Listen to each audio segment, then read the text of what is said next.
So last class, I discussed the nature of magic in our realms. A nature that had remained constant until about 100 years ago or so. Then an event occurred that would change magic in a radical way.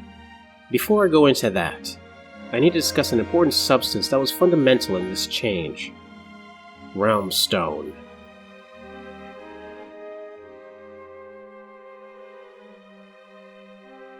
Realmstone is concentrated magic, the winds of magic given physical form, and each type is found in the realm where that particular wind of magic is strongest.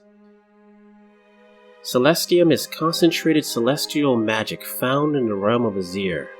It isn't found in the ground like other types of Realmstone, but floats down from the contrails of comets that pass through Azir's skies. It's captured by wizards and used to enhance their precognitive powers as well as power many astronomical devices. Cyclestone is a concentrated jade magic of Jiran. As such, it is highly prized for its use in healing and growth potions.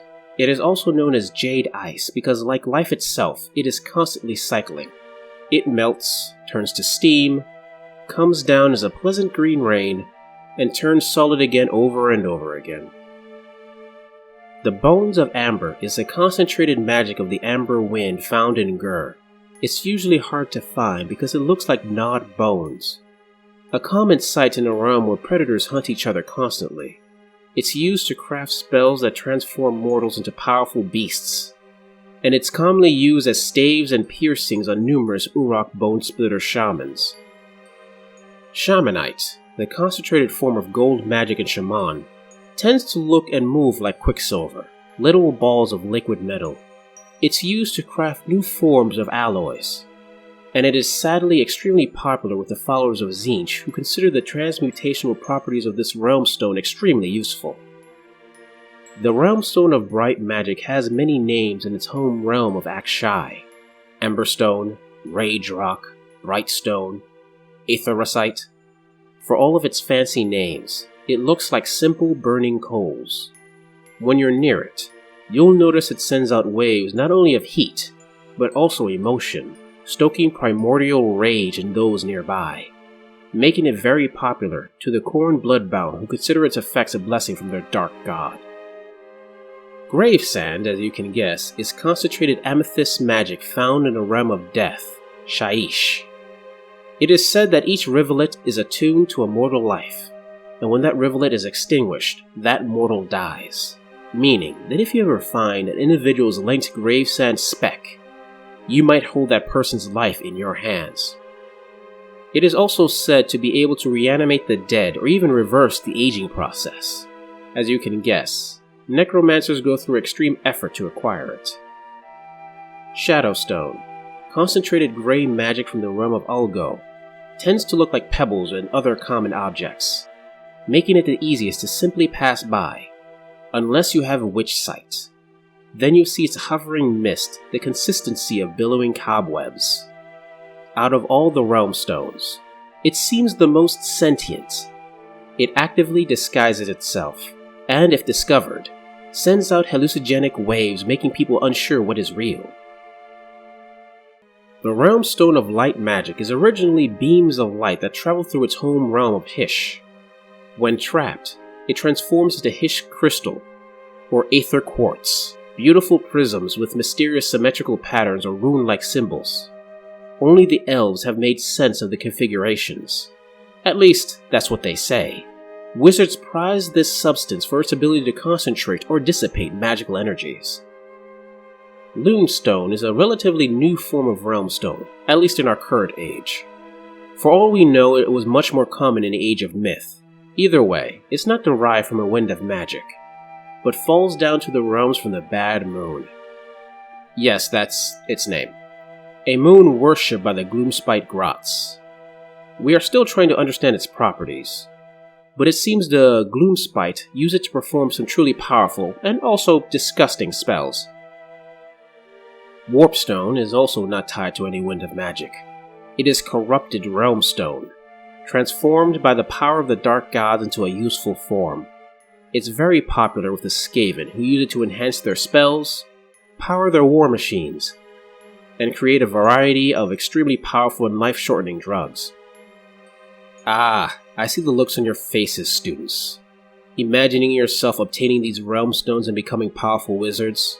Before you think of going on an adventure to obtain massive quantities of it, know that there is another common name for Realmstone: Curse Stone. It's fine to handle little bits of it, but it's shown that those who aim to hoard this powerful substance are cursed with ill fate. Everything from simple bad luck to all of their plans crashing down around them. This magical effect has not been proven in any experiment, but considering every example of Realmstone hoarding has seen lives destroyed, it's a safe bet there is something to it. Now let's get to the changes to magic. I won't go into the full history, there is already plenty of documentation on the Soul Wars. For now, I will go over the basics. Originally, all Realmstone was gathered around the edges of its linked realm. Thus, obtaining it was an extremely arduous and a dangerous task. This was very inconvenient for one very power-hungry death god you all know as Nagash. Over centuries, he constructed a black pyramid formed of grave sand that would shift all the grave sand of the realm from its edge to the center, giving all of its power to him, and making him the greatest god of the realms. Considering we aren't all zombies, you can guess he didn't succeed. However, his ritual did bring about some significant changes. One of the first and most obvious changes was the magic of the realms. As you know, every realm is tied to a particular wind of magic, and although spells of that particular wind were slightly stronger when cast there, it usually wasn't significant. That quickly changed. Not only were particular winds more easily accessible and common in their linked realm, but they also increased in power. For example, wizards who could only create sparks in Akshai now had the capability to throw fireballs. There were also more artifacts. Now of course, there were always powerful magical artifacts, but these were usually crafted items by master wizards. These were different. They were mundane items, of exceptional quality admittedly, that were suddenly imbued with magic. However, it was discovered that it wasn't random. The imbued item was generally tied to an important being. For example, the sword of a long-dead hero in Shaiish would suddenly be imbued with death energies, creating a blade that could cut a soul as easily as it could cut flesh. Or a terrible and feared beast's tusk would suddenly glow with energy, allowing it, and the being who is able to kill that beast and obtain those tusks, the ability to run through a mountain. Finally are living spells, also called endless spells by some. Before, spells were one-shot affairs like a fireball, or lightning, or a curse like what Nagash cast in the city of Shadespire. Now there was a new form of magic that had a mind of its own, a living spell that sustained itself in ambient magic and wreaked havoc on those around it. They are powerful, which is why wizards still use them, but if you're not careful, it can turn on you or simply run off. A danger to anything in its way. There are actually specialist teams, called spell hunters, whose sole mission is to find these endless spells and snuff them out.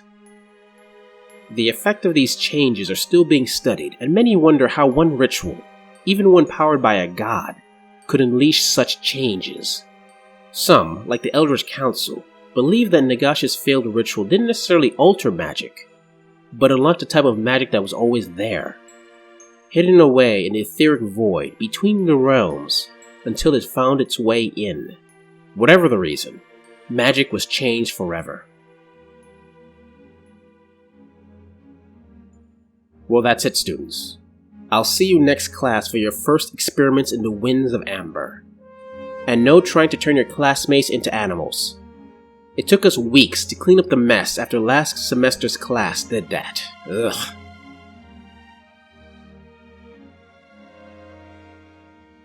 Hey guys, I hope you enjoyed the second part video on the magic of the realms.